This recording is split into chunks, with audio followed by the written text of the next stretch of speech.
Yo, what's up? What's going on, man? It's your man, Young Kool-Aid. And today, I've got another Kingdom Hearts 3 relations video, okay? Quick little side rant before I get into this. I know I haven't uploaded Kingdom Hearts in like 8 months, okay? It's been a while, and it's my fault that I've been doing that, okay? I had to play through, since the last Kingdom Hearts 3 relations video, which I think was in like August or July, I had a playthrough after that, right? Then I went to school, and when I was in school, news came out for Kingdom Hearts.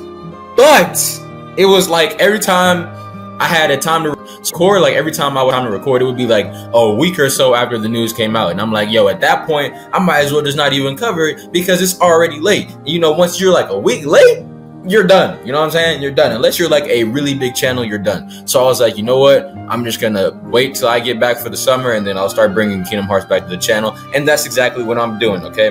But for today, again, like I said, we've got another Kingdom Hearts 3 relations video. This time, we're going to be talking about the Princess of Heart, young Kairi, the conflicted witch, Namine, and the puppet, Xion, okay?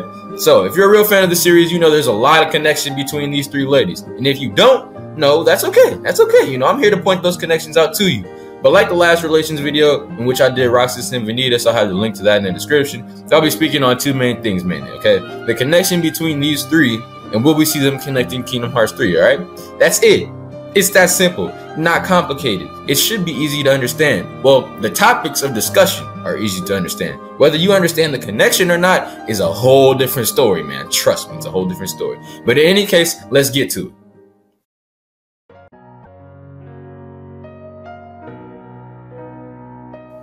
You got your seatbelt on? Good, because it's going to be a long-ass trip as I begin to explain this connection between these three girls, alright? It's simple, but like at the same time it's not. But anyways, here goes nothing, alright? In Kingdom Hearts, there are entities which are called nobodies, yeah? Usually nobodies are empty shells of the original person. Empty meaning they're not supposed to have any heart, word to 21. Namine and Xion are both nobodies. While typically the nobody looks like the original being, in this case, the nobody or nobodies don't look the exact same. Kairi is the original being, she's the character with heart. Now there's talk out there that even nobodies have hearts, but that's a whole different discussion for a whole different video. From Kairi stems one nobody, okay? And that's Namine. Namine was created from Kairi's heart when Sora stabbed himself to release Kairi's heart from his body. This also caused her, his own heart to be released, you know, thus creating Roxas and whatnot. But again, that's another subject. Yeah, because Sora had Kairi's heart at the time he released it, Kairi never became a heartless because, you know, she's a princess of heart, so her body is, or her soul or whatever, is void of darkness. This makes Namine an interesting case because it was Sora who created her, even though it's Kairi's heart, which is where Namine came from. Thus, Namine was Kairi's nobody. Confusing as hell, I know. It's weird because it's Kairi's heart, but it was released from Sora's body. If Kairi's heart were released from her body, she wouldn't have been created. But because it was from Sora's body, Namine is created. It's weird. I understand. It's a lot to take in, but that's how it happened. But we haven't even got to Xion yet, so just sit tight, all right? But what makes Namine a truly special case is not only the fact she can manipulate Sora's memories. No, I'm not explaining why she can do that because honestly, that could be a whole nother video. But she also has coexisted with Kairi, which isn't supposed to be possible as a nobody. But again, this all stems from the fact that she wasn't made from Kairi's body and soul. She was just made from Kairi's heart, but she was made from Sora's body and soul. And that is the gist of Namine. Now that's a lot of information to cover. I just covered right there. I understand if you don't quite grasp it all. It's okay. It's tough to understand. So I'm gonna give you a 5-second break, right? You can go back and watch the whole part again. Make sure you get caught up on it, and then we'll move on to Xion. All right, now that we're back, let's get to Xion. If you thought Namine's connection to Kairi was tough, you ain't even seen the void yet, man. I'm telling you, you have not even seen the pit, the bottomless pit of darkness. Okay. Xion is a puppet created by Organization 13 to replicate Roxas and Sora's power and eventually become the organization's own copy of Sora, basically becoming the 14th member, which is weird because it's Organization 13, but that's for a whole other video also.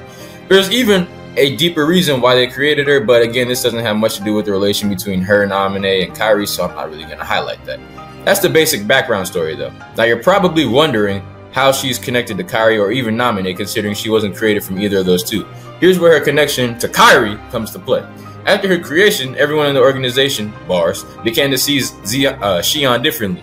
At first, everyone saw her, you know, as a hooded figure and whatnot, but as time went on, she began to look differently to everybody. Some people still saw her as a hooded figure, but after she warmed up to Roxas and Axel, she showed her face, which looked reminiscent of Kairi. They saw her this way because, Xion took the form of Sora's memories of Kairi and Namine, Kairi to Roxas and Namine to Axel. Yet she looked the same to both of them because of the connection Namine and Kairi had.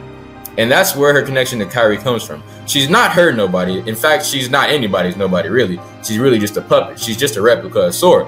Yet, her appearance is Sora's memories of Kairi because that's the person he cares about the most. So that's why Roxas sees her as he does. And as far as her connection with Namine goes, it really stems from the basic fact that they're both nobodies, and they also have a resemblance to Kairi appearance-wise. But I mean, after that, like, outside of their connection with Kairi, those two themselves don't have that much connection between them outside of, being nobodies and having the Kairi resemblance. And that about wraps up the connection. That's a lot to digest, okay? That's a lot to take in, I understand. But don't worry, the next part of the video, the K3 connection, that part, that's a lot easier to understand.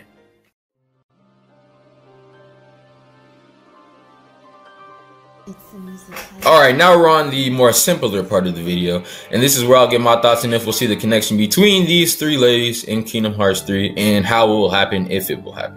As far as Kairi and Namine go, it's widely believed they'll both be in the game. Kairi 100% is going to be in the game. She's already been in trailers. She'll obviously be there to help the battle, whether she's a Guardian of Light, a Princess of Heart, it doesn't matter, okay? Most fans believe Namine will also be back since they're more than likely going to bring Roxas back. So Kairi is for sure coming back. We think that Namine is coming back. It's widely believed that she will.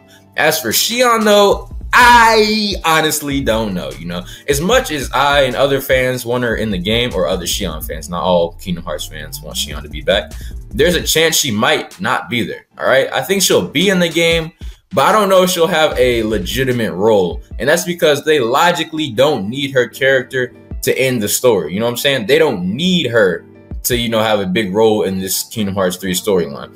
But if she was to come back, it would more than likely just be a fan service to all the players that want her back.